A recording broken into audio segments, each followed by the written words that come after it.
Okay.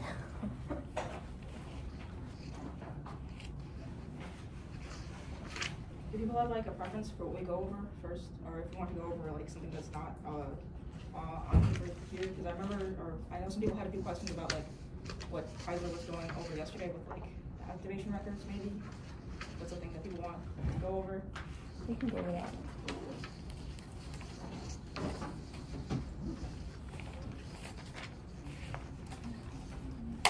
Yeah. Do people have a preference for what we review first? Activation record? Activation records. I think that one might be good. This one. Yeah. Give me another minute, and then we'll start with this first activation records question.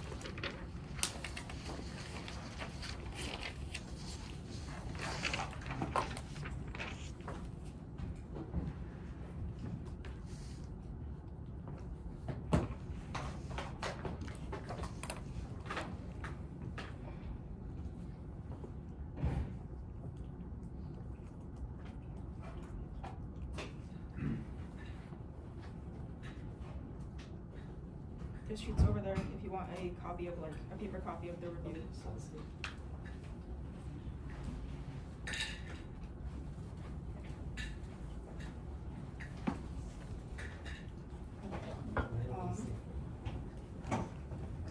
Yeah, so I guess I'll get started with this first activation records question.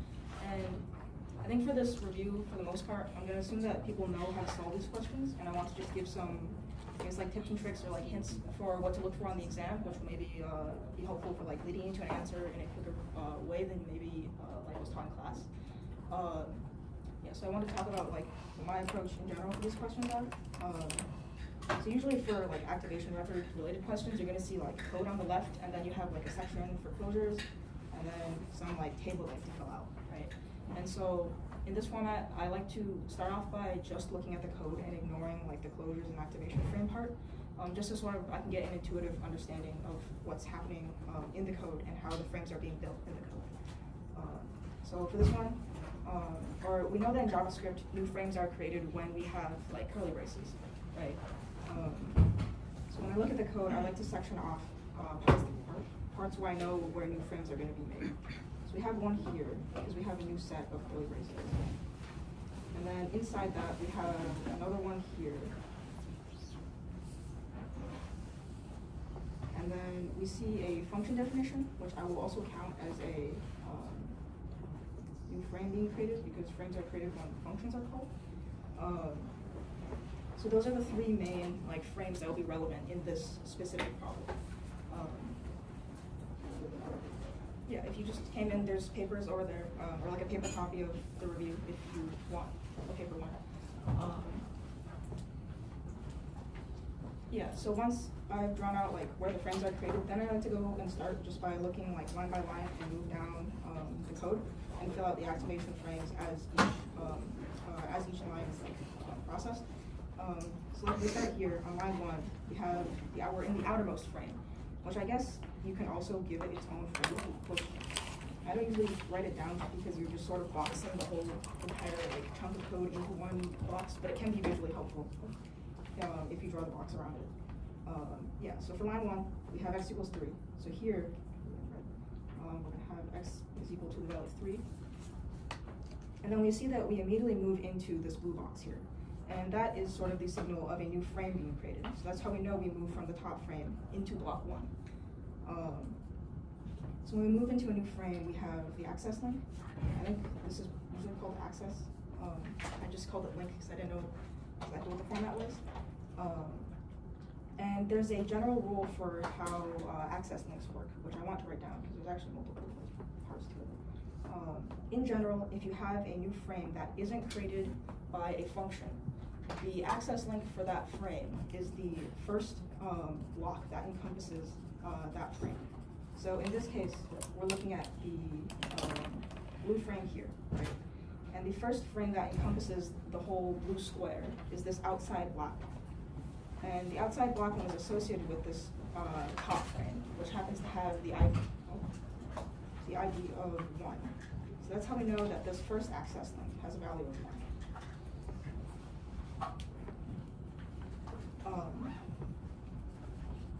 Yeah, so that's the process for entering new stack frames or activation frames.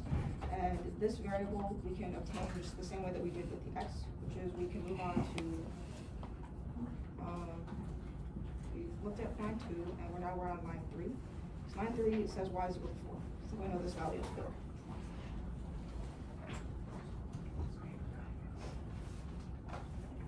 Yeah, if you just came in, there's papers by the door on the chair, unless there's not. Looks like there's a few left. I'm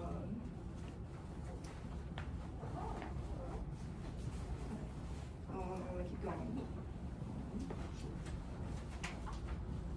Yeah, so I want to write this down, which is that when we create new frames, or the access link for a new frame that isn't related to a function is its enclosing parent frame.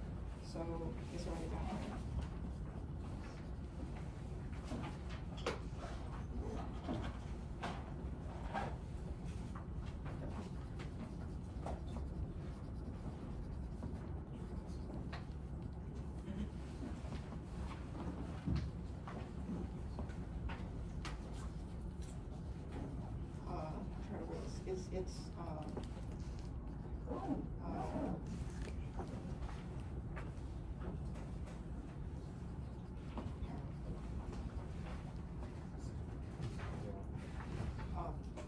I guess that's how I would frame it. So now we're at line 4. Since we've done line 3 and at line 3 we set y equals to 4. So now we're on line 4. And we can see at line 4 we've entered another frame, namely this red one here. So we can apply this rule that we just came up with, which is that the access link for this new frame, the one in red, is going to be the closest frame that encloses the red box. And that happens to be this blue one. It might be easier if I color code these. This one is the blue frame. This one is the outermost black one. And now we have a red frame. Yeah, so like I said, the one that encloses this red one is the blue one. So we have the access link being 2, which is the ID of the blue one.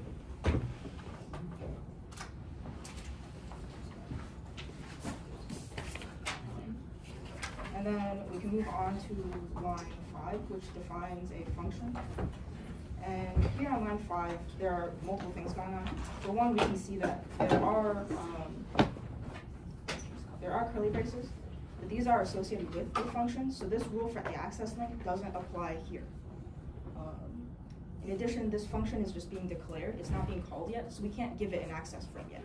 Essentially, what I like to envision this as is we've just assigned some value to m that we're going to put in a box and come back to later. And this is also where closures come in. We've created a function called m, and this function is, or the body of the function is defined on lines 6 and 7. And so, like I said, this is where closures come in. So we know that the closure A is associated with whatever is on line 6 and 7. So the value at m is assigned to closure A. And then we also have to fill out the access link for the closure. And this is where I want to sort of emphasize the second rule. The access link for a closure is always going to be the frame in which it was defined. So we know that the function A was defined in frame 3. So the value here is going to be 3. Now, sort of more intuitively, you can think that if you ever call this function, you're going to create a new frame, and the parent frame of that new frame is going to be this red one here.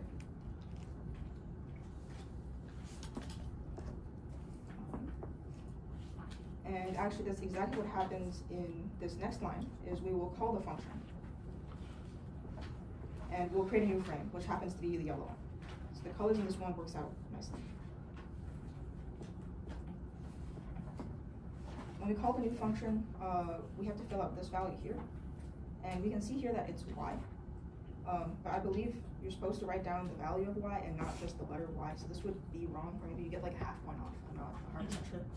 Sorry, just to make sure I'm clear on it. So the closure would occur on in the frame it's declared in, or the what it's called in? Is that what you said? Yeah. So the access link of the closure is this value, and the access link of the closure is always the frame that it was created in. Okay. So we can see that m was created in the red frame, which happens to be frame 3. So that's why this value up here is 3.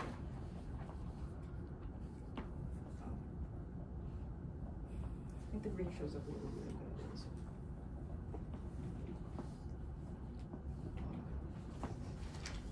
Okay, so yeah, so we get to here. We're on this line right here.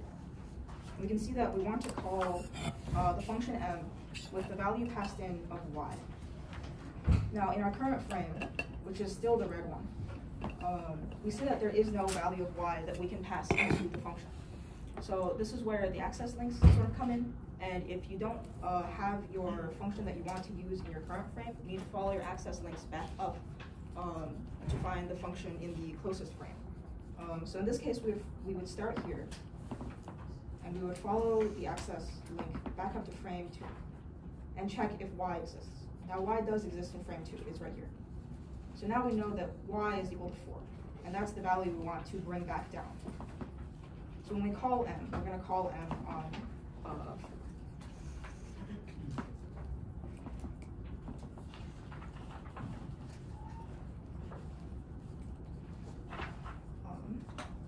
okay, so we've called m on 4, and now we're going to look at the access link and the variables inside the function call. Now, the first thing to look at is the access link. And here's another thing that I want to emphasize for activation records.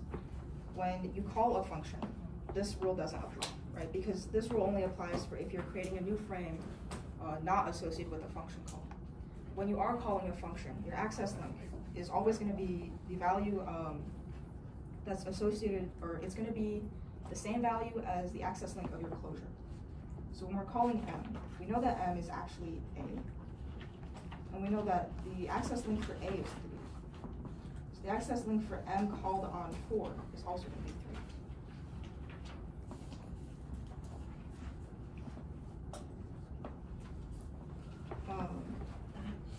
And then of course z was just the variable that was passed in through the function. So in this case, this is equal, this is,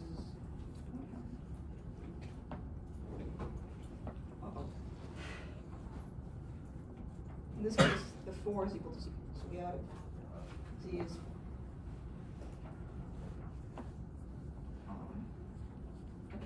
I completely skipped over the print lines. This one prints 4, and this one also prints 4. Yeah, so that's this activation frame filled out. And I want to write down the other two access link shortcuts. So the access link for a closure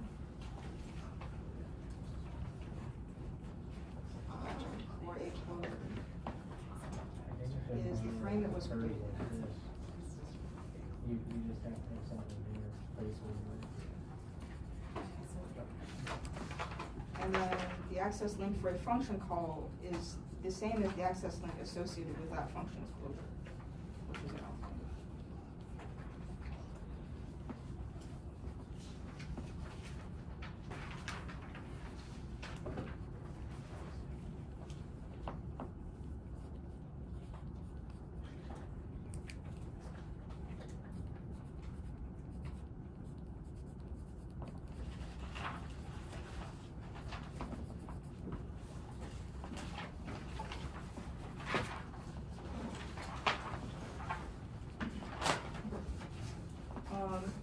Does that make sense to everyone, or any questions?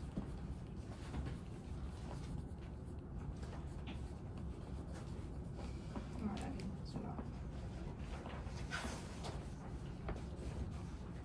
I have a question. Do we need to update the value of x since it's x plus plus? Oh, yes, I missed that step, yes. Yeah, so when we're in the yellow frame and we want to update the value x, like we did with the y value, we need to follow the access links back up to the stack frame to look for the value x. And then once we get to the value x, we need to update that value. So it ends up being 4. And then since we don't use that value, we don't have to return with anything, and we just follow the frames back down. And then after that, we print out the value of z, which is 4, and then that returns to outside of the function, and we end up printing 4 down here.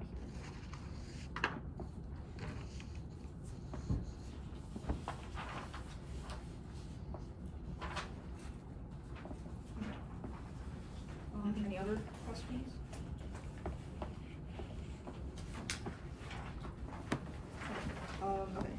made this example as kind of, well, yeah, it's an example for these three rules in particular, which I think are the ones that are the most important on the exam. The most common mistake is when you call a function, thinking that the function calls frame, or the frame in which the function is called is the access link, which is not always true. I think it's true in this case, but yeah, it's true in this case because the frame in which the function is called is 3. But it can be incorrect if your functions are like framed differently, and you have like something that you're calling from an outside frame and you're bringing it in or something. So yeah, I would say that these three are like the most important rules that you want to remember for the exam. Yeah.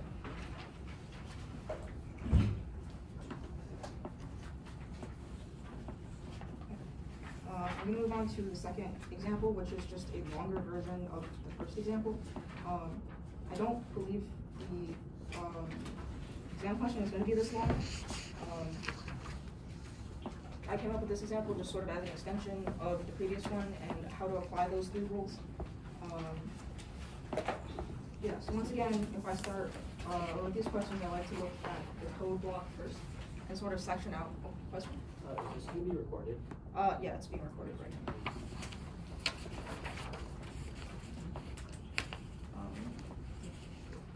Yeah, so for these questions, I like to start out by blocking off the code so that I sort of know when new frames are being created. So for this one, I have to be careful because there's a lot of frames. We have one here.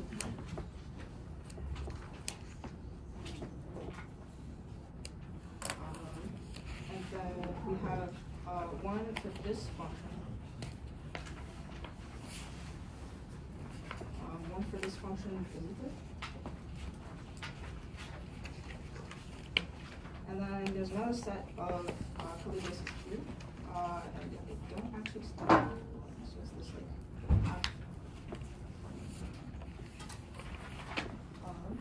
yeah, and within that frame there's another one here, which is associated with the function definition. And then finally there's one more down here.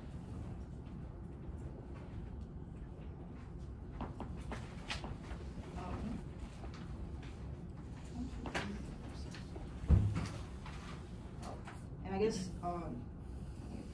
you could draw like the box around the outermost frame if you want to, visually. I'll keep it there just in case it's helpful to visualize. And I want to highlight that in this example, the number of frames that we've drawn out matches the number of frames that I've listed out on the right side here. I don't know if that's always the case. So if it like doesn't match, I think it's still fine. If that happens on the exam.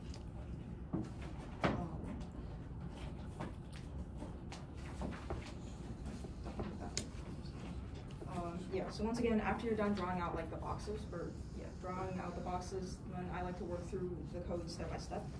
So again, we start with the first line. So that x is 32. So x is going to be 32 here. And then z is 12. So z is 12 here. And then we'll see that we have entered the first frame, which is blue. So I'll highlight this one as blue. I guess I can highlight this top one as black. And we've entered a frame that isn't associated with a function, so we can apply the first rule up here. It's not associated with a function definition, so it's the parent frame that encloses the whole entirety of the blue frame, and that is the first one up here. This is one.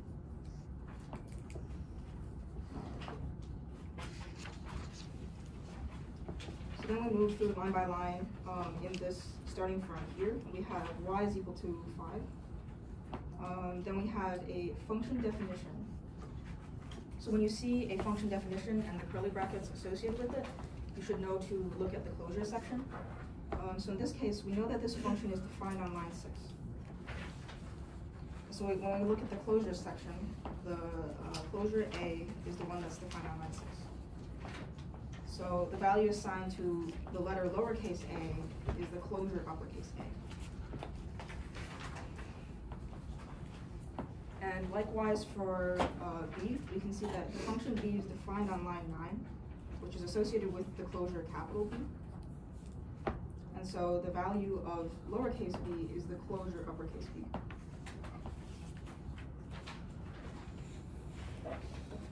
Yeah, so once we've looked at those two functions, we're on line 11, and we've entered the green stack frame.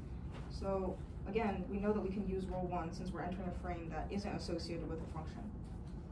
And that is just, the parent frame of that one is just the blue one, since the blue one encompasses the whole of the green frame. So we'll mark this as the green one. And this links back to the blue frame, which has an ID of 2. And then we have multiple variable declarations inside the green frame, namely these three. You can see y is 24, z is 1, and c is another closure. Again, you know it's a closure when it's a set of curly brackets that is defined with like a function. So in this case, the function is defined on line 15. And when we look at the closure section, you can see that it's associated with closure c. And so the value of small c is uppercase c.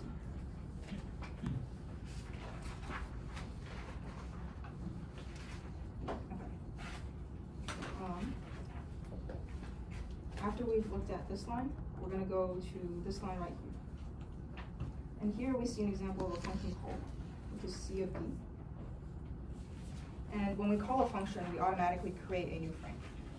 So in this case, we're calling function c with the value b passed through it. Now, in this local frame right here, we don't have the value b. So we need to go follow the access links back up until we find the value b in a parent frame. Since the access link of this is 2, we're going to go to this frame. And we're going to look in here to see if we can find b. Now we do find b. It's associated with the closure, like uppercase b. So we know that the value being passed through c here is uppercase b.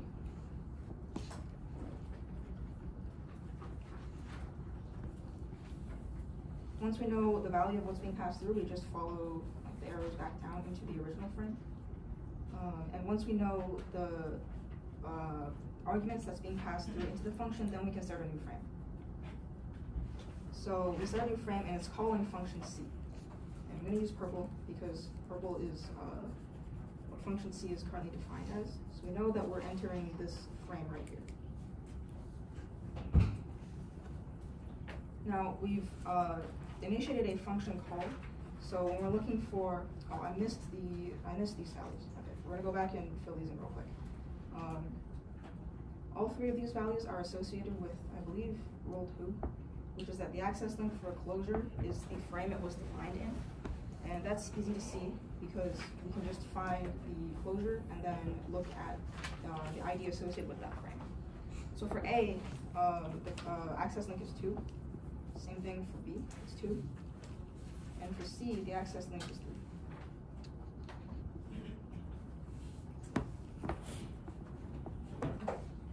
And this is relevant because when we call a function, the access link here is going to be the same as the access link for that closure. So since we're calling C, which is small c, which is associated with uppercase c, then we go to the access link for uppercase c, which is 3.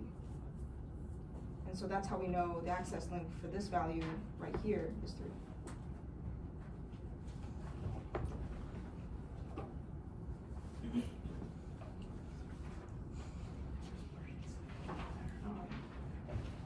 Then the value that the function c takes in is m.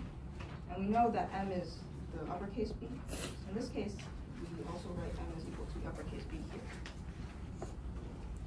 And then for y and z aren't explicitly defined in this function, but we still need those values. So we need to follow the access link again to go to a previous frame to find those values. So in this case, we follow the access link 1 frame up to see that y is 24 and z is 1. Wouldn't it be technically incorrect to write that? Because that kind of implies that you're defining a new y and z in that activation frame. Yeah, that's true. So this technically, I would like hesitantly say that this is incorrect because you're not defining these values in this frame. I think it would be more correct to actually say that since we're calling the function m on y and z, you probably want to write 24 plus 1 here. But you're right, the values are not being defined here, so this is technically like not correct for this frame.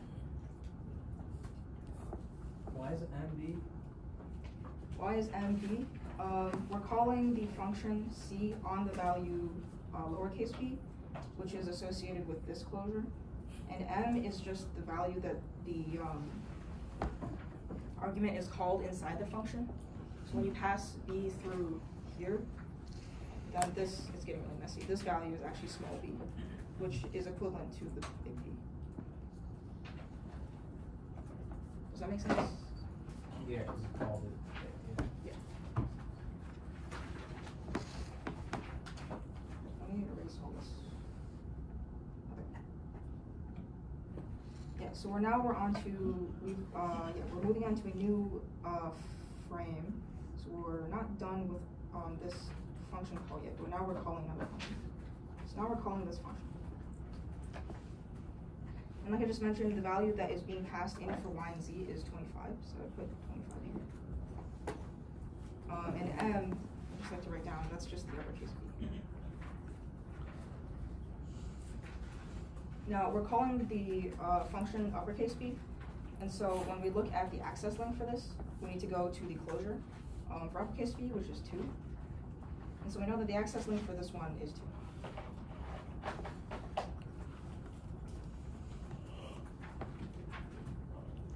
And then that is this function up here. And we passed in the value 25 for h right here. So h in this case is equal to 25. And we need the value y. Once again, this is incorrect because we're not defining the value y. I think it's just nice to have it written here for a reminder. So I guess let me change the way this is written.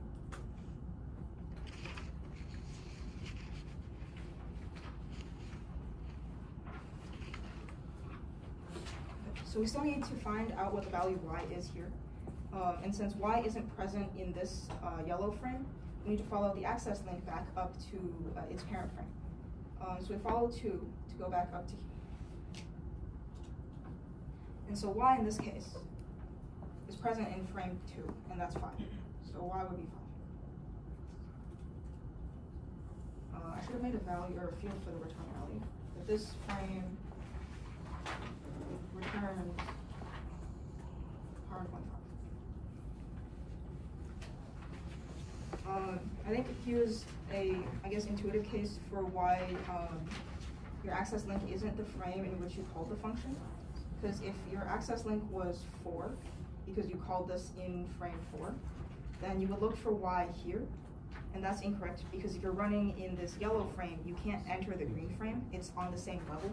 So you can only look for variables that are not present in frames that are like parent frames and not frames of the same level.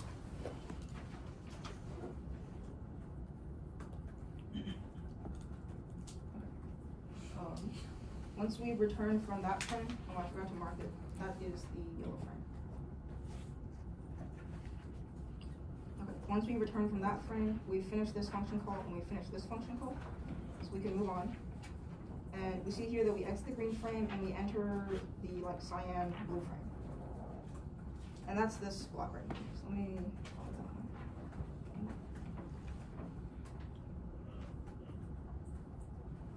okay. And again, this is rule 1, where the parent link or the access link of this frame is just its parent, and that happens to be this outer blue frame. And that is frame 2. Now in this frame, we create the variable y, which is 1. And then immediately after, we have a print statement for a function call on function call a with parameters y and z. Now there's multiple things going on, which is that we don't see a in this frame.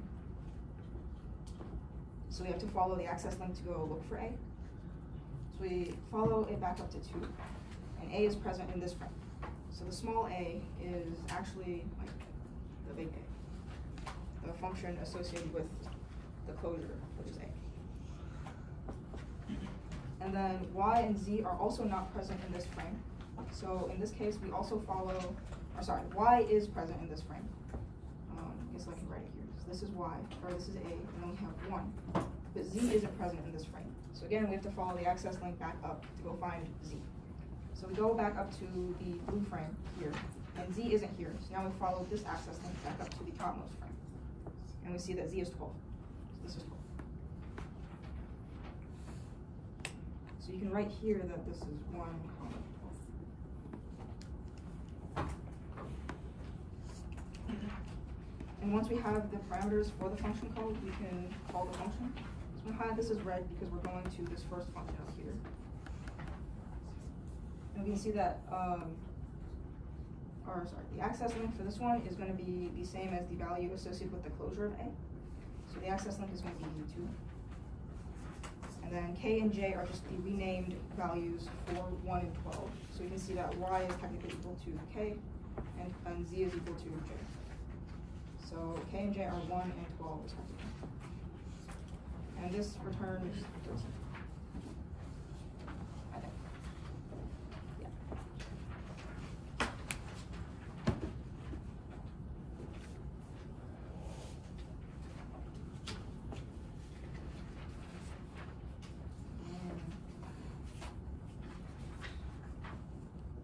Okay. Does anyone have any questions about this example?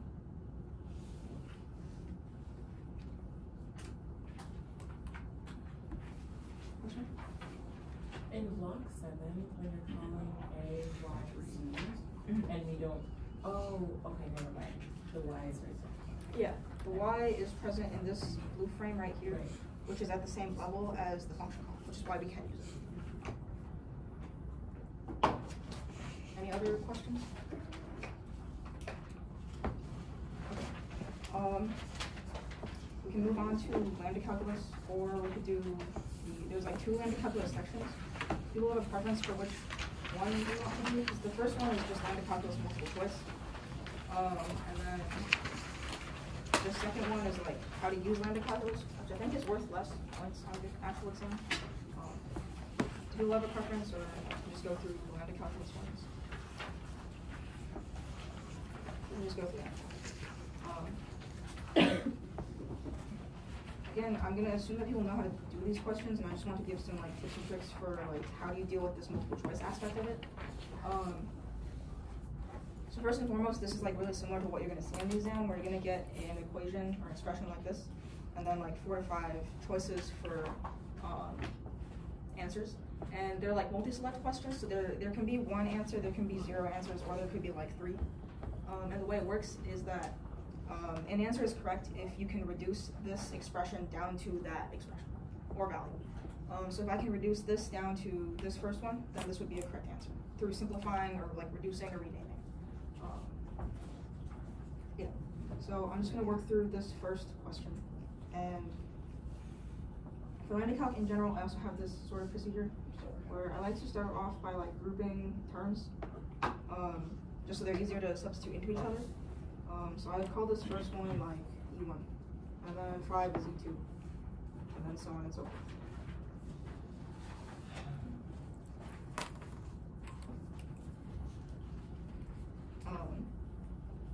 And then once I've grouped all of the expressions, I like to do like renaming, which isn't like strictly required. I think it's just easier to help keep track of what's happening. So we can see that there's multiple instances of the variable like y and x. So I'm going to rename the first one to be like a and b. And then I'll rewrite the equation or the expression out with the new variables.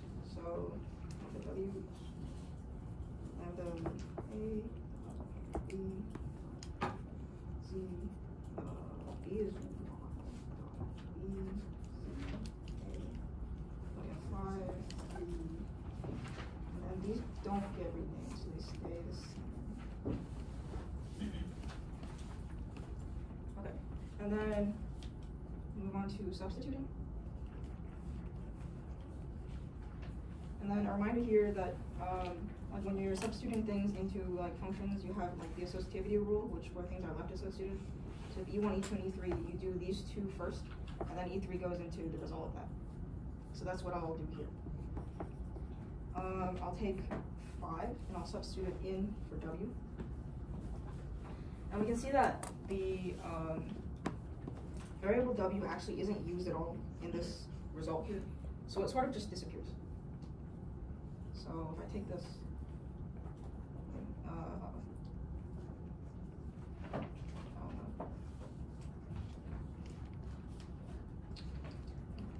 yeah, so I'm gonna erase this because we've substituted a value in for it, and then also this one as well.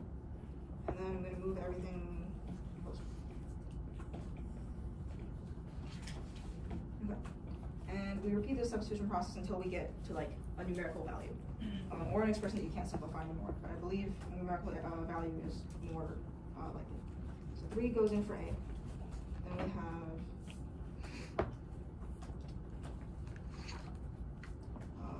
A goes here. Erase 3.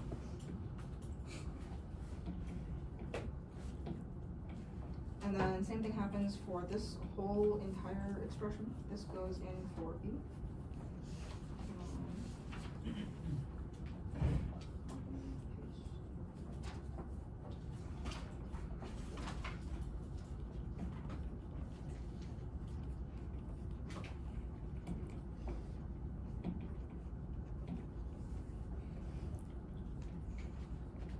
I believe this is correct, right? Because B, this was substituted in for B, now we have this. Okay, that's correct. And then the final step is to put 4 in for Z. And that ends up getting us a new sort of expression from just the result of the first function.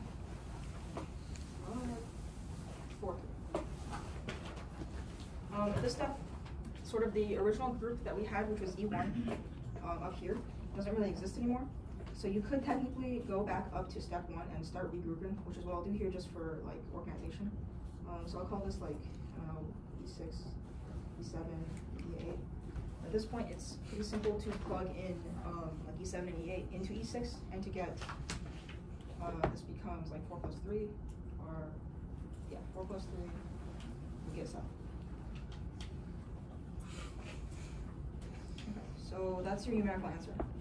And after you obtain a numerical answer, you just look at the multiple choice. Multiple choice. So we obtain the answer, like number 7, through solving the lambda calculus expression. So we know that 7 can be, it is a correct option for answer. In addition, we know that if 7 is the correct answer and we didn't break any lambda calculus rules to get there, then 8 and 9 can't be right answers. So we know that these have to be false.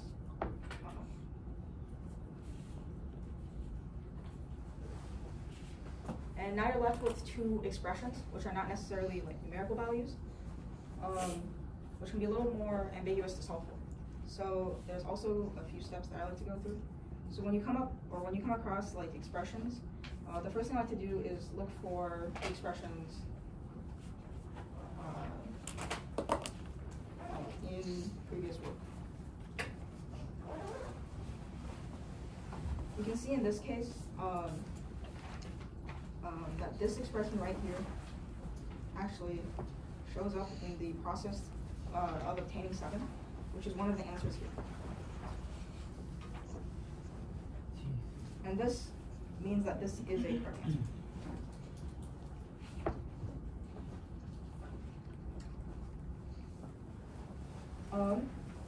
For the remaining one, it doesn't show up in our work. But we can see that the process of getting this sort of combination means that we would have had to substitute 3 in for Z. And that meant that 3 goes in for this innermost value, which breaks a rule of lambda calculus. So you cannot, that first option is incorrect, because it breaks a rule to obtain that expression. Any questions? Let me write that down. For I have to call the rules.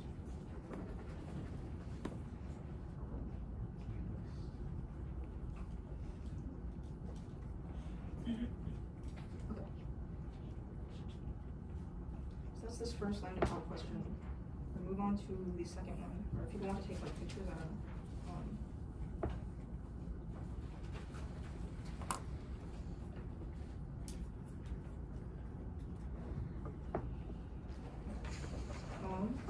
We have another lambda calculus example. I'll omit like the rules, like the process for going through them this time. So I'm gonna still group things. I'll call this E1, I'll call this E2, this is E3, this is E4. And this time there's a lot more variables to rename. So I'm gonna call the first X A, second one B, third one C. And the fourth one can just be X. So now I'm going to rewrite the original equation with the renamed components. Lambda A, y dot lambda z dot a c3. And then I have lambda b dot e plus 1, lambda c dot c plus 2, and then x dot x times x. And at this step, it's just a process of solving the equation. So I'm going to substitute in, I need to turn colors to let them show up. Okay. I'm going to plug this in for A. So then we end up getting,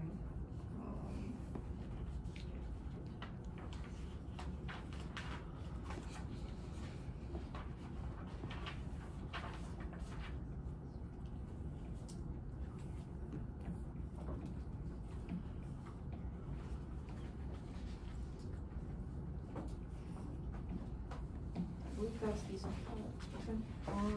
A disappears here, it gets disappeared here. I have this here, okay, yes. And then similarly, this gets plugged in for y. And we can see that y isn't used here, so this disappears, like W did in the previous example.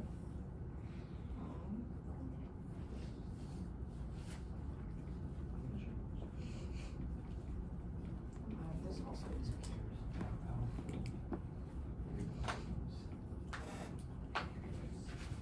Then we have one more expression that we're going to plug in for z. And that ends up giving us lambda b dot b plus 1. And then can't forget the parentheses, those are important for like associativity x. So again, at this stage, we kind of lost the initial groups that we've had, and we can choose to write down groups if they're helpful. I will note that the order in which you evaluate this statement, in terms of whether you go here first or here first, doesn't matter. So you could do like this evaluation first and then this evaluation second. And that's the same thing as doing this outer one first and this inner one second. So yeah, you'll get the same answer either way. So let's just do that. We have this expression simplifying down to just 3 times 3, so 9. And then we're plugging 9 into 1, 9, which is just 9 plus 1, which is 10. So we know that 10 is one of the answers, and similarly, we know that 6 and 11 cannot be the answers. You can only get one numerical answer from a lambda expression that you did not reduce incorrectly.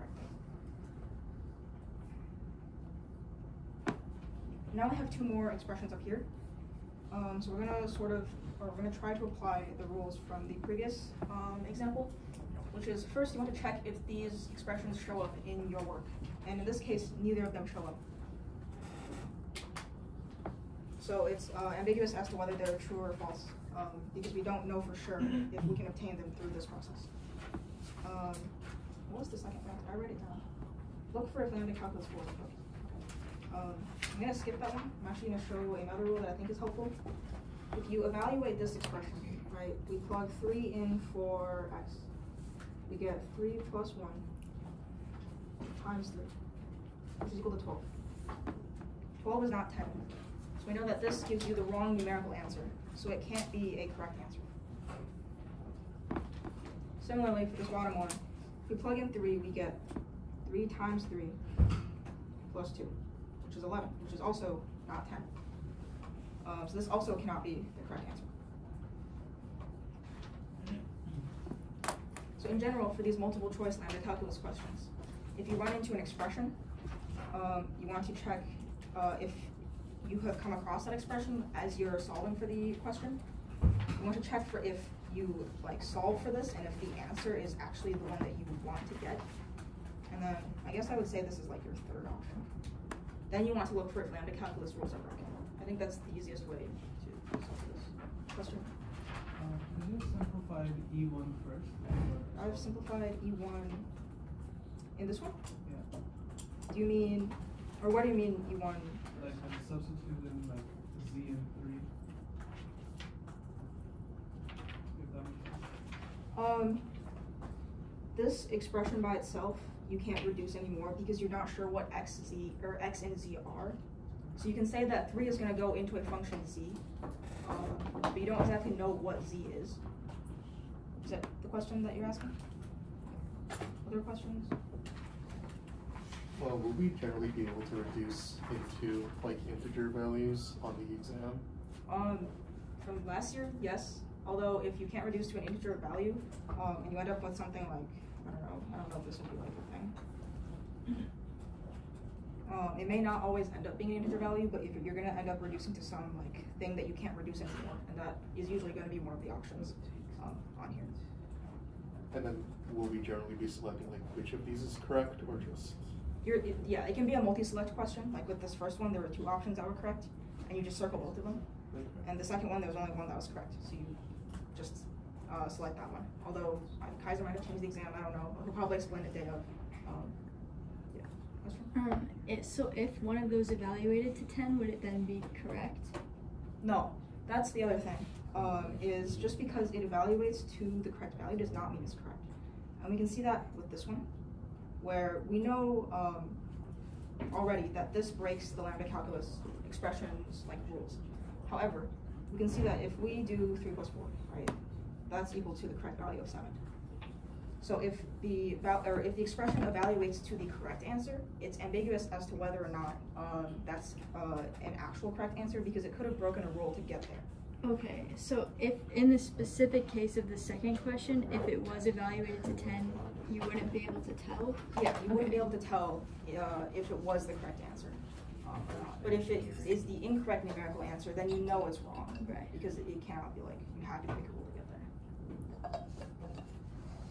The reason why the c+2 disappears is because there's no y, and it's only just lambda y. Yeah, correct. So lambda y is not, when you substitute in lambda y, it's not used at all in this expression.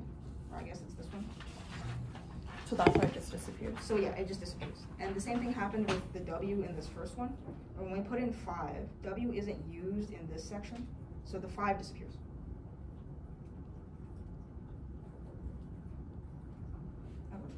Other questions?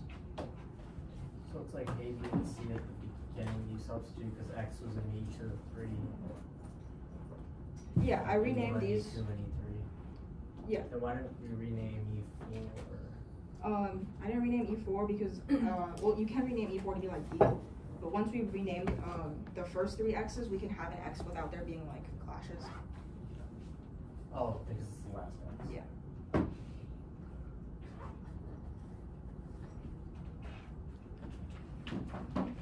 How long did I book this for? Until like 5:30? Like 40 minutes?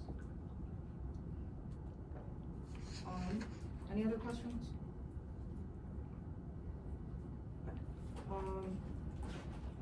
When we move on to the using lambda calculus section, I think it's sort of related to the previous lambda calculus section. I don't know how in-depth Kaiser covered like how to derive like true and false. Not at all. It was like a 5-minute part of 1 lecture. Okay, because that's sort of what it was like for my semester, and I didn't really get these. In that case, we can rederive true and false. So I think that will help like intuitively understand what's going on.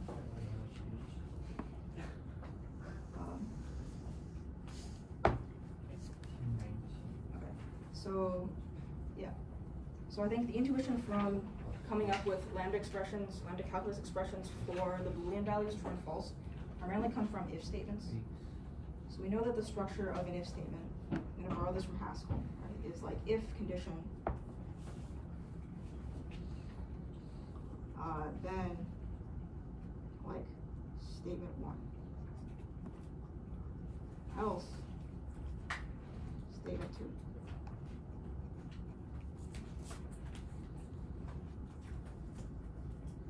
So we see here that we have 3 like variable components. We have the condition, which I'll call B for like bool, and I'll call this one X and this one Y. And we can see that if the condition is true, so let B be true, then we know we're going to execute this clause. So if B is true, then we return, or we like print X. And if B is false, we're going to do the else clause, which is Y.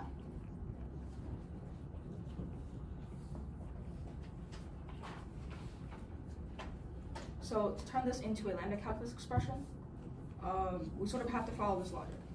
So we know that B is going to be, or we know that we take in 3 like parameters, right? So our function like, what is it called?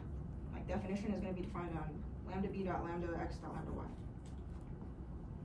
And then for the right side of this expression, I don't think it's the most intuitive thing. It's just B, it's just BXY, which sort of represents this format of if B is true, go to X, if B is false, go to Y.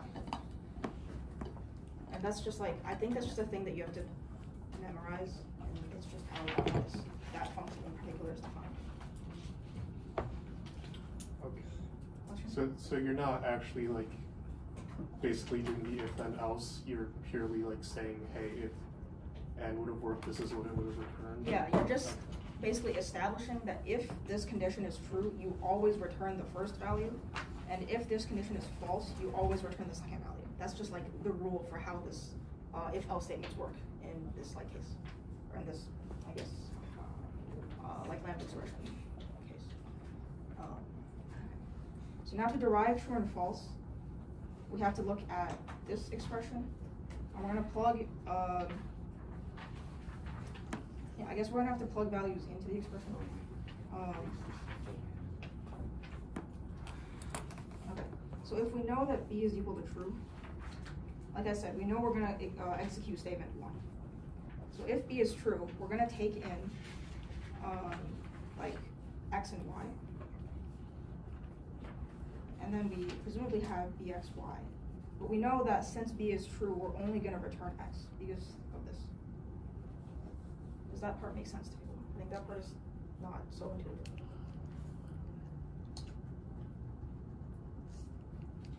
It's that for this function, for the if-else statement, we know that if B is true, we're always going to return the first element. If B is false, we're always going to return the second element.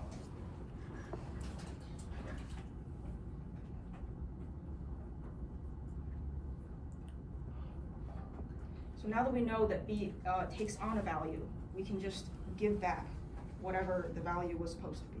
So we know that true is always going to be the first value, because if B is true, it's always going to be X. And if B is false, then we're always going to return Y. So then we take in X and Y, but we're always going to return Y. Does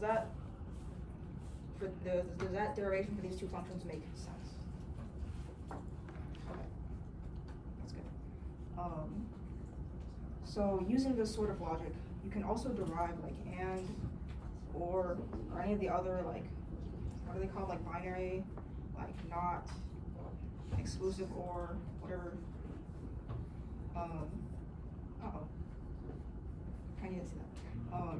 Or actually, on the papers, does it say like, does it show this on the papers? It's not, okay. Yeah, so you want to sort of follow this kind of logic for deriving these other functions. So I'm going to make a new triangle. Okay, so let's look at the function and.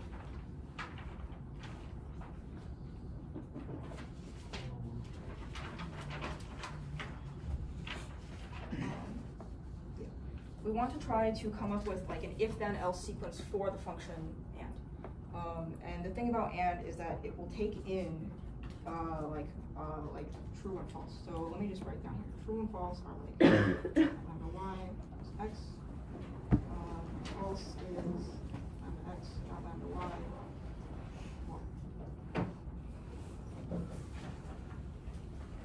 So let's say and takes in two like booleans.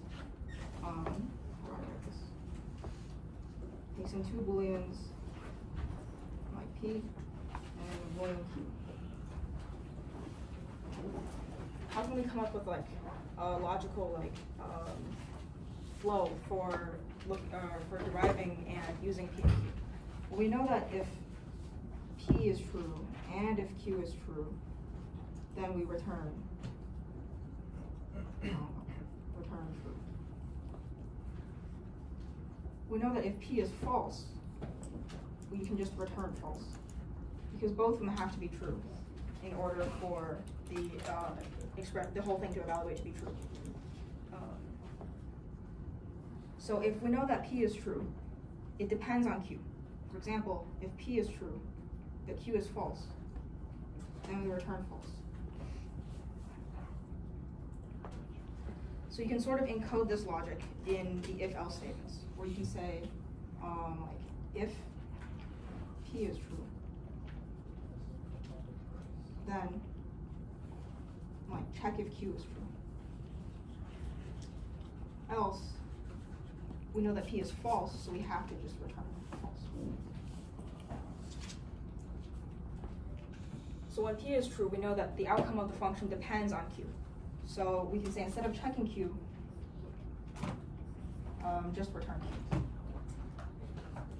q. And this like chunk of logic is what you can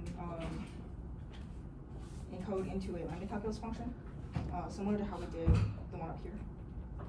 So we can take in p and q, and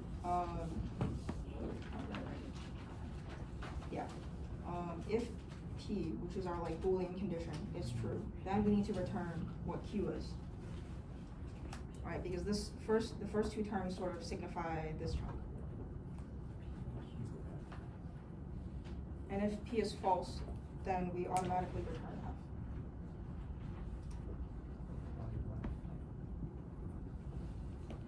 So this is the lambda calculus expression for and.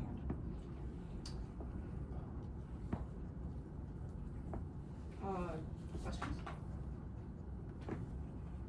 Would we have to show like all this work on the test?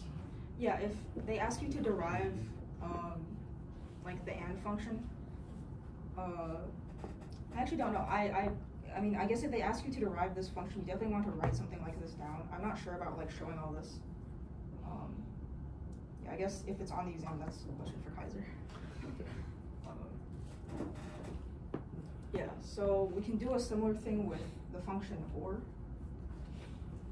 We can sort of, is this page supposed to? We can do a similar thing with the function or, where we know that or also takes in a Boolean p and a Boolean q.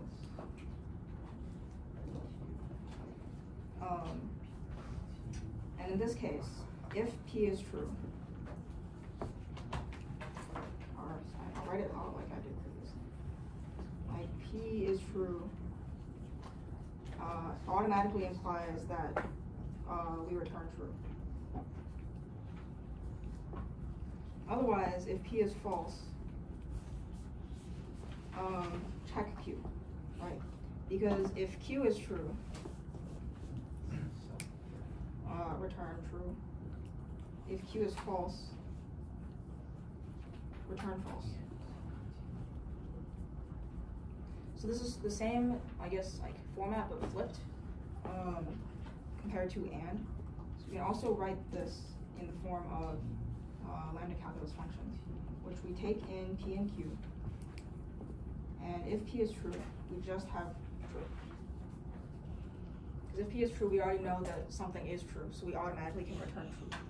Whereas if P is false, then we need to return Q, because the value of true false depends on what the value of Q is.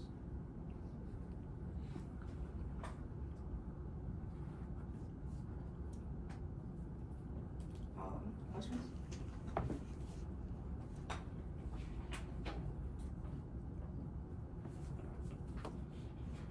Is the T like another variable, or like what does it mean The T exactly? represents like the lambda calc representation of like a true Boolean, which is this.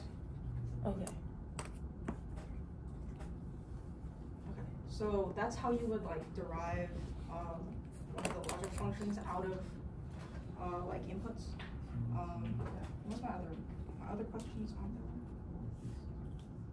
Yeah, so if I go back to this page, and is lambda pq dot pqf, and or is lambda pq dot ptq.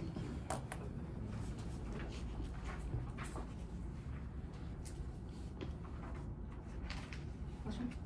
Yeah, I guess, I don't know if we're really gonna need to know this, but for like the true and false when we're deriving them, if it's true, then we return x, and if it's false, we return y. But what do x and y mean? Like, we're not really given if that means true or false. How would we know that that means true and that means false?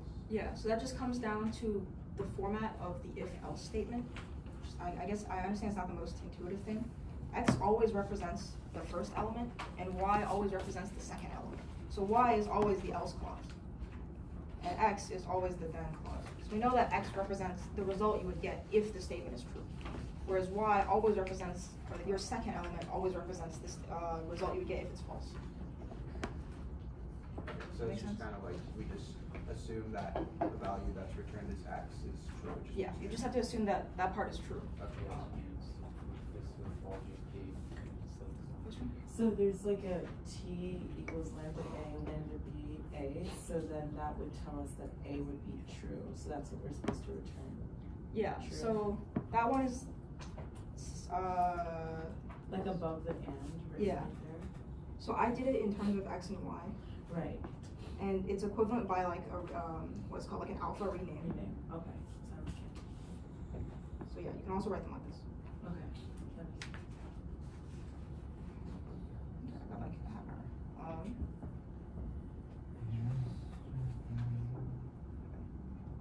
There's some other like example that I have down here, and this involves applying the lambda calculus functions we just derived. So I'll rewrite that and is equal to lambda pq dot p, what was it, pqf, and t is equal to lambda x dot, or lambda xy dot x. So for questions like this, you just need to take the lambda calculus equivalent and substitute it in for these expressions, and then solve the lambda calculus expression. So I'll do this first one. It's going to be lambda pq dot pq. Remember that f needs to be like lambda xy dot y. So here you would have lambda xy dot y, and then lambda xy dot x, lambda xy dot x. And you just solve this like a typical lambda calculus expression. So I would substitute this first one in for p, and the second one in for q. And I can solve this sort of expanded in this format. I guess I can go through that one as well. We're going to ignore these for now because of our hand space. So lambda x y dot x is p. We have q is also the same thing. And then we have lambda xy dot y. Yeah, and this is what we get from substituting in p and q. I kind of skipped a step. And now we have x and y, where this is x and this is y. We can see that y isn't present in the result of this expression. So y, when we substitute it in, just gets like eliminated. And we end up with just this x term. And this x term is lambda xy dot x, which is equivalent to true. So this is the result you're trying to get when you come across a question like this. You said you're posting the notated like worksheet on Piazza, right? Yeah, I should after. Yeah. Other questions? So did we just choose not to rename the variables because it doesn't really Oh, matter? yeah. Or? I just chose to not rename. Okay. It would be a lot clearer if I renamed them. I think I'm running a little low on time. Especially No, it makes sense. I just didn't know if. Yeah, I skipped the renaming stuff. What would you need to rename? So we have like X and Y here, and also X and Y here, and X and Y here. So if I renamed, I'd have like A, B, C, D, so that the variable names don't overlap. Okay. Okay.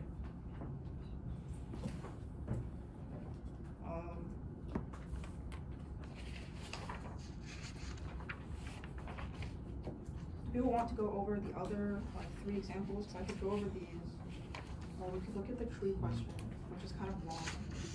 If you kind of want to go over the law. The tree question?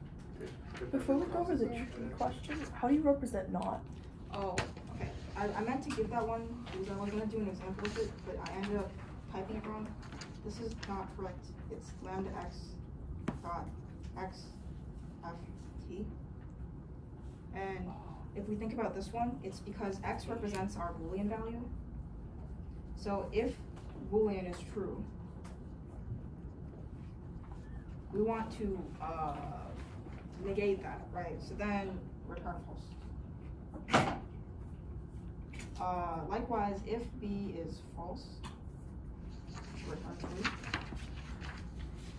And that is sort of reflected in the like way that f and t are, like f is the first element and t is the second element. So we know that if it's false, you return the second element, which is t. And if it's true, you return the first element, which is f. You can do this one for practice. It's just like a little bit longer, and well, we would have done like and yeah here.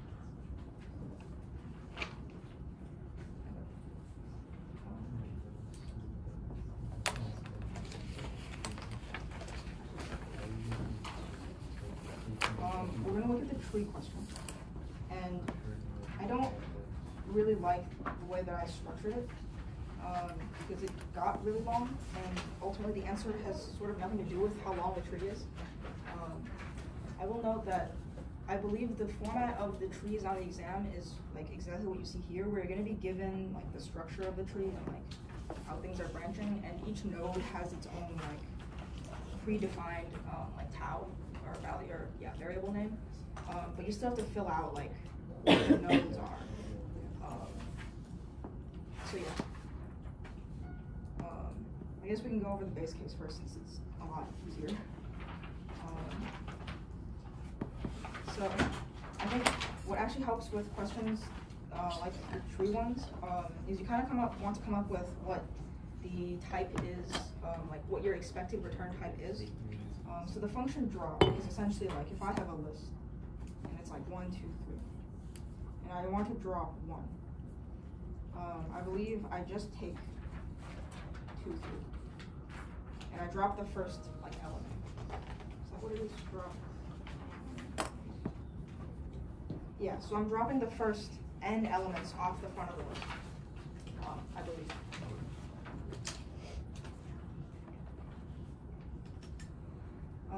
So intuitively we know that drop is going to take a list. And since it drops some numerical value or some number of elements off from the front, it's going to return a list. And the number of things that it drops, that like n, has to be a numerical value. So we're going to have an int somewhere in there. So your function like type should be something along the lines of like int to list to list. So you're taking an integer which represents how many elements you want to drop, and then your list is the thing that you're gonna execute drop on, and then you're gonna return a list, which is the tail of your, like the tail x number of elements. So with that in mind, we're gonna go look at the base case first. And yeah, Okay, like I said, you're not gonna have to draw the tree, but you are gonna have to plug in the values into the tree. So this one's sort of easy. The first one is drop. And we have underscore and 2 lists. Now I'll do the constraints for this one, but for the second question, I want to show sort of a shortcut, because if I do the constraints, there's going to be a ton of them, and I didn't leave a lot of space for this one. Okay. So for this one, we're going to have S0 equal to S1 goes to S2 goes to S3. I think this is an assumption that you're allowed to make, which is that since S2 and S3 are both empty, you can say that S2 is equal to S3. So already we can say, instead of S2 goes to S3, we can say it's S2 goes to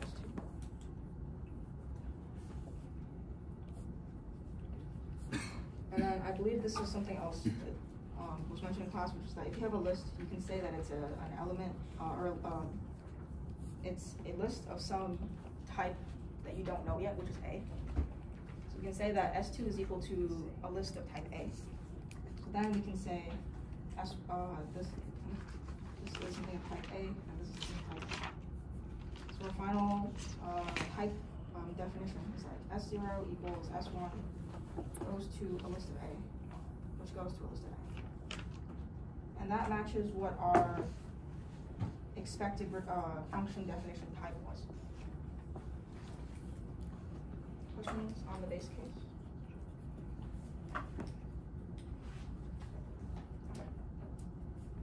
Question? Why are we allowed to assume that both of the lists are the same type?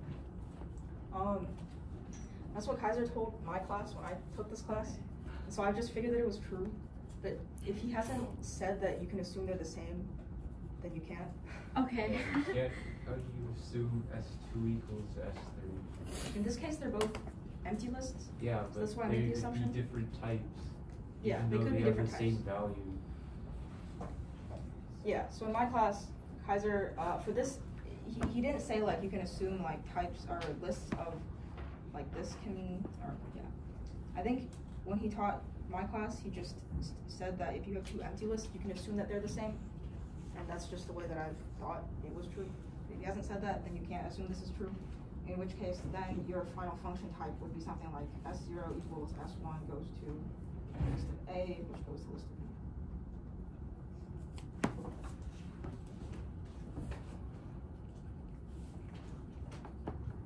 And would that still be a valid answer since we know that it should be the same type?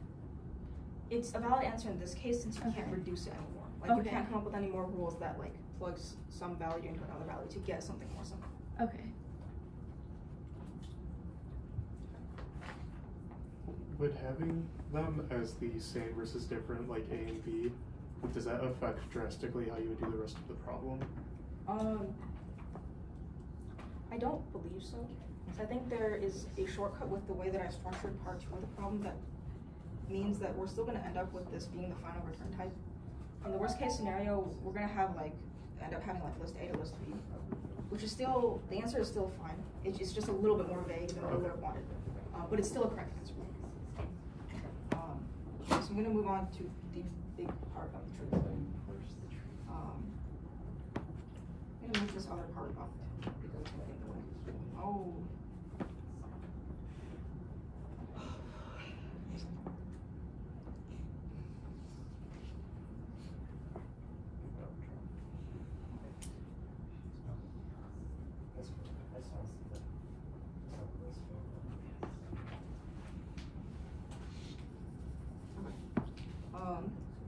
So I forgot to put this in, but this is supposed to be if.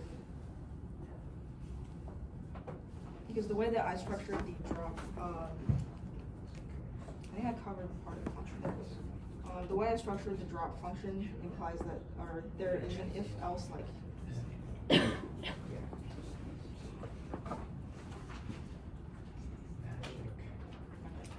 losing it.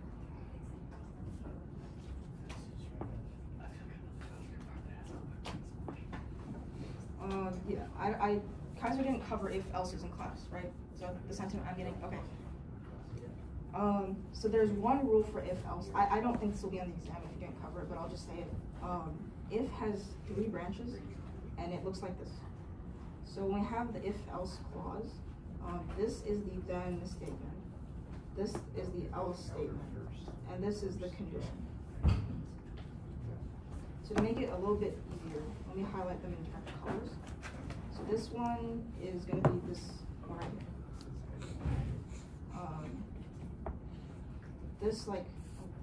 This branch of the tree is going to be this one. And then this branch of the tree is going to be that one.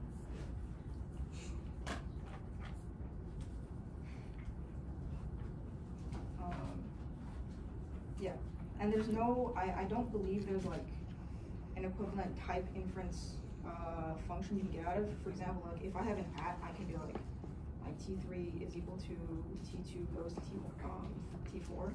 I don't think there's an equivalent function statement for the if then else like orientation. However, there's one specific thing, which is that the node with the if, like the type of this, I don't know how to like denote this. The node with the if has to equal to the else is equal to that. This just basically says whatever I pass in to the if statement, not the condition. Like the red one has to be equal to the green one, or sorry, the blue one, which is equal to the type of this node. So I guess I can highlight it. Maybe.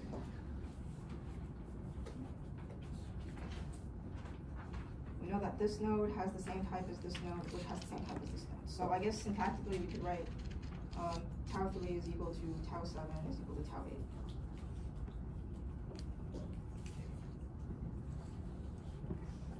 Okay. Any questions so far? Wait, sorry, I might have blanked out. How do we know they're equal?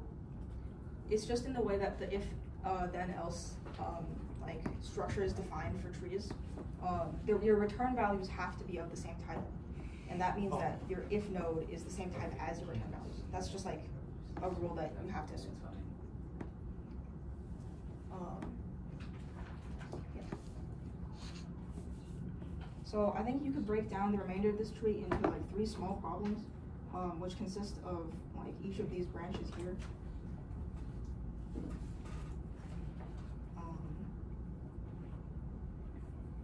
If you want me to fill out this tree like in its entirety, so would that be helpful? Okay. Alright. So I need to pull this draw. Sorry, we have the draw function. Okay. So this first node is always draw, like the title of the function. Then we have n, and then we have this concat or append or cons, I think it's called. So we have underscore dot dot or colon underscore, and this is x and this is x. Not answer key. Then we're going to move on to this yellow branch. And this is multiple function applications. So when we branch off onto if, this first one has to be a function application. I guess more specifically, if I write this out, we have like 3 things that we want to make into nodes, and we're applying, or I guess I can rewrite this as, because we're applying the function greater than on the values n and 0. So it's a function application that looks like this. And then when you have a function application with like 3 components, we know that we're gonna go from the right. So this first 0 goes here, and then this represents an at, and then we recursively do it on these smaller sections. So we split this into 2. This is an at, so an at goes here. And on the right we have n, on the left we have the greater than symbol. I don't believe you're going to see conditions on the exam, because that would imply there's going to be an if-else statement, and he hasn't taught that at all. So yeah. I moved the drop function somehow. There it goes. Okay. So, question? Which real quick, y is the greater than symbol on the left side? Could you repeat that? Y is the greater than symbol in T15. Oh, yes. It's because it's, when you read the expression, you have n is greater than 0, but in, like when the computer evaluates it, it wants the function, like itself to go first. So you want the function to be applied on n and 0. It's sort of the same idea as if you have like x plus y. You want to read it as the list of x plus, or a list with element x plus a list with element y. But when you're drawing the tree, you want to have the plus plus in front, because the function should go first, so that you can have like fxy, or I guess this is the format fxy. Whereas if you have like the compare, or if you have the list concat in the middle, it looks like xfy. And you always want to convert to this notation when you're drawing the tree. Okay. I'll go through the red branch of the tree. I'm going to erase this because I have no room space. I have like 8 minutes. Okay. So if we look at drop n minus 1 xx, this is something in the form of xx, or yeah, fxy. So we're going to do what we did before, which is split here with a function at, and then xs goes on the right, whereas this entire section goes on the left. So we have an at here, xs on the right, and then recursively we have to solve for this on the left.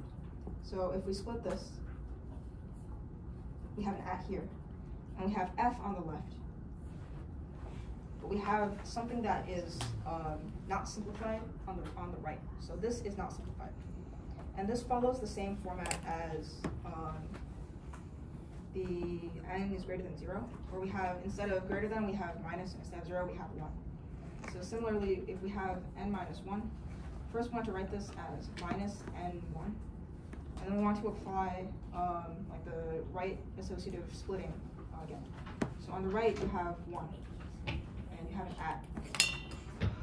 And on the left, you split it again recursively with an at, where minus is on the left and n is on the right. Okay. And then finally, with the list concat in the blue branch, the same idea applies, where first you have to rearrange the expression. So I have x plus xs. And I want to sort of follow this one, where I want to have plus plus in the front, then x, then xs. And I want to do the same thing I did here, which is first I'll split like this, and I'll have an at. So xs is on the right, with the at in the middle. And the part on the left isn't fully simplified, so we're going to do that again, and split like this, with an at in the middle. And plus plus goes on the left, whereas the list of x goes on the right. Now I will note that I believe you can actually simplify this further into like, oh, it's really big. I think you can simplify this further into like append nothing, or x into empty list, I believe. But I think this is fine. I think that syntax is fine for using when we're solving these questions. That is the whole tree with all of its types. Yeah, so when you come across like the tree problem on the exam, you're just expected to fill in all the bubbles. You don't have to draw the tree structure yourself. Yeah. I have 5 minutes, so I could quickly go through how I would do the type inference from like, I guess, bottom up using the tree. I'm gonna have to make a bunch of assumptions because of the if-else clause and because of the various like operators that I used in here. So we're gonna start with the red one. So I have an in here, and I know that in, I think Haskell or micro Haskell, the operators only have one type. So I know that the operator here has to be of, or the result you're gonna get has to be of type int, or I believe that's not. technically not correct. I think it's actually the N has guaranteed type int, whereas T23 has type of int to int.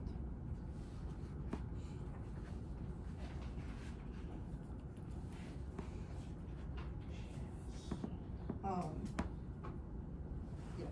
So I'm not harms. Yeah. So it looks like this one has to be type int to int. Because of this function application, and this sort of goes up the tree. So what I meant when I was talking about I have to do a bunch of assumptions. So we get to here, and I think this node ends up being type int. Right.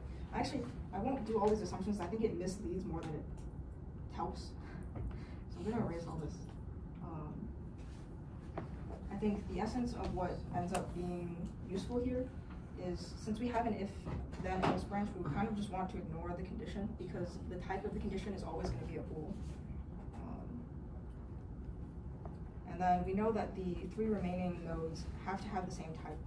And we also know that we can unify the t variables with the s variables. So in this case, t0 equals t1 goes to t2. Oh, that's 3. Goes to t3. This can be unified with S0 is equal to S1 goes to list of A goes to list of B. I have like 3 minutes. So I guess I'll finish up by saying that when you came up with this from the base case, you essentially already solved for the type of this. And your answer here ends up being very similar.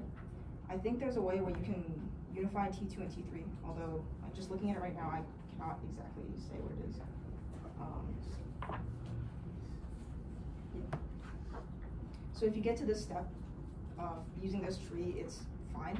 And like I said, I don't exactly remember if I can like group T2 with T3 without using the like empty list equivalents. So I would say this answer in itself is fine, because once you've gotten there, you can't make any more like logical assumptions to simplify the rest of the equation. And yeah, the reason I don't like this example is once you've solved this, you've essentially solved the entire thing, and the whole point of the tree is there is no point of the tree. So yeah, I don't have anything else to say.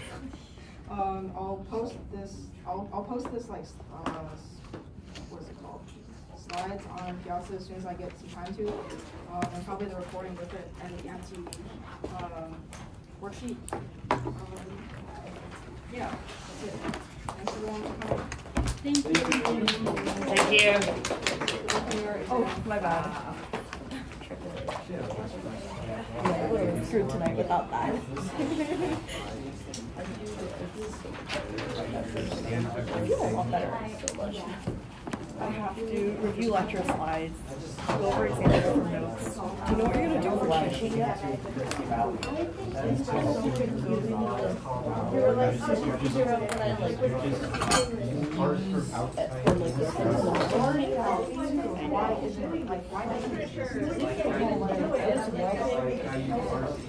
It's a bring a package.